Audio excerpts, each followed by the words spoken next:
It is Monday, September 21st, 2020, and this is an update on the Three Gorges Dam and current events in China.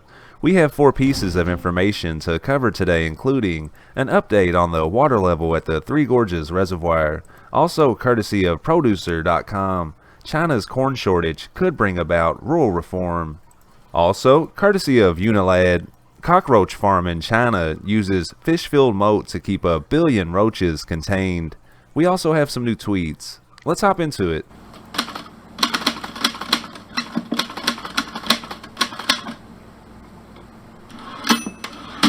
And a brief caveat before today's video. While researching for these reports, I come across information from various sources. Just because I decide to include a piece of information doesn't necessarily mean that I agree with it. I like to let you decide for yourself. Moving on. And let's have a quick look at the status of the water level at the Three Gorges Dam before we get started. The current water level is 160.47 meters. The current inflow is not noted, and the current outflow sits at 26,100 cubic meters per second. It is worth noting that these numbers are released by the CCP. And as we can see by the chart currently pictured, the water level at the Three Gorges Reservoir was 159.7 meters just 24 hours ago, and it currently sits at well over 160.4 meters. Upstream at Kuntan, the situation continues to be the exact opposite, where just 24 hours ago the water level was over 174 meters. It currently sits at a little below 172 meters. And this is courtesy of Producer.com. China's corn shortage could bring about rural reform. Something is happening in China's corn market, but crop data and other information from the country is so muddy it's impossible to tell what is really going on. Every few years, some analysts in the grain industry forecast that very soon China will begin to import vast amounts of corn because its farmers will be unable to keep up with demand. It has never happened, so I'm skeptical of such forecasts, but this time there is more meat on the bone to forecast of increased Chinese corn buying.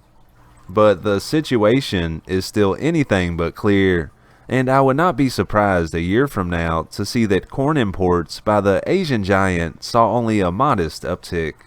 China adapted well to other recent supply shocks, most noticeably in the last 2 years when, as a part of its trade war with the United States, it put large tariffs on American soybeans, causing supply from the U.S. to fall to a trickle. It bought more from South America, but still total soybean imports fell, and the country filled the gap with other feeds and by altering hog feed formulations. It also helped that its hog herd shrank because of African swine fever. But if the corn shortage is as bad as analysts suggest, and imports do boom this year, I expect the communist government will make big changes to its agricultural policy to restore the country to grain self-sufficiency, a goal it has stuck to for decades. It does not want its structural deficit in oilseeds to be repeated in corn, wheat, and rice. In August, corn in China topped 2,300 yuan per ton, or more than $335, while corn in the U.S. fetched around $140 per ton. China keeps its corn prices high to try to ensure ample supply, but the gap is particularly wide this year. The price of corn in China is up about 15% compared to last year. Several weather events stressed China's corn crops this year, including 3 recent typhoons that caused flooding and wind damage to key corn-growing areas in the Northeast. However, the government claims a bumper harvest is coming, and its leaders stepped up publicly to state there is no need for consumers to worry about food shortages. At the same time, Chinese leader Xi Jinping launched an urgent campaign to end food waste, and a government think tank warned that the country could face a grain supply gap of 130 million tons by the end of 2025. Meanwhile, private agricultural analysts in China say that even with bumper harvest, production has fallen short of demand for several years, and the huge surplus of stocks accumulated in the previous decade are mostly gone. Before 2016, corn stocks had grown to an unimaginable mountain under government price guarantees and stockpiling, but then Beijing made a radical policy shift toward a more market-based program. At that point, corn production growth, which had been climbing 5 to 10% a year, leveled off at around 260 million tons a year. However, demand continued to grow, outstripping production. The deficit was covered as the government sold off its huge stockpile. China also began to import more dried distillers grain and sorghum, at least until the trade war with the U.S. began. China has a corn import quota of 7.2 million tons for the 2020 calendar year, of which it has already used more than 50%. There is lots of speculation that it will have to increase the quota. Already, China has booked 8.8 million tons of American corn for shipment in the 2020-2021 crop year, compared to almost nothing at that point last year when the trade war was still in full force. Thank you for watching this video.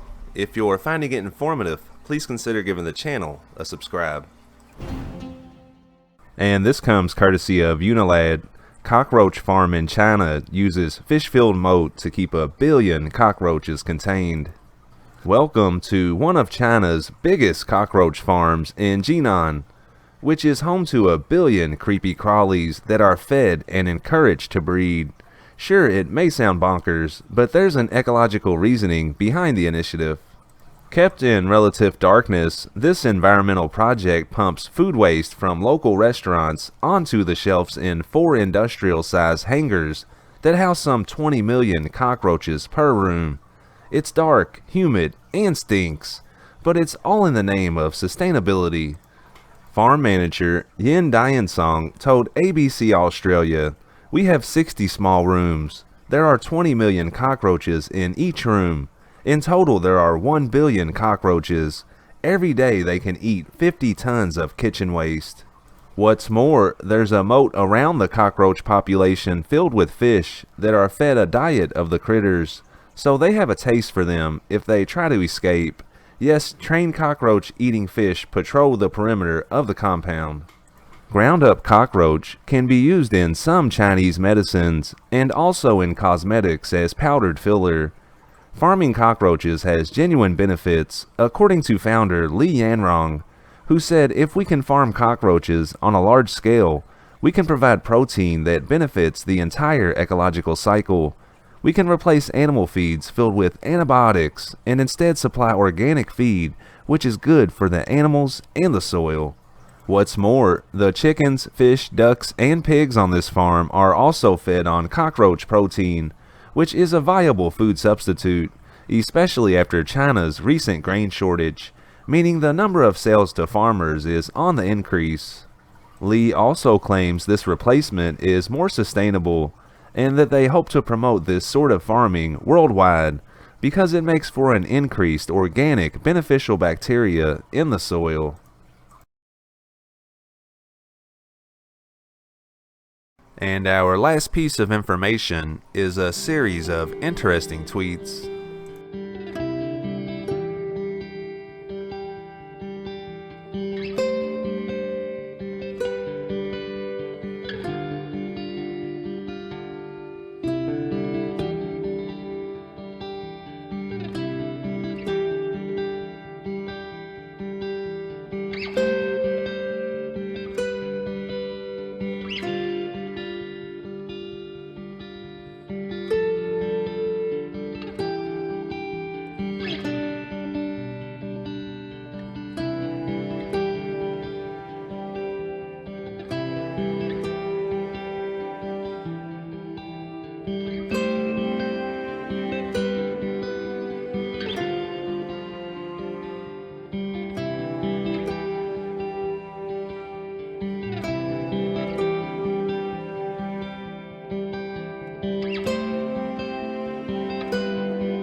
I think that's a good place to wrap up today's video. I hope that you found it informative, and check back soon for more content.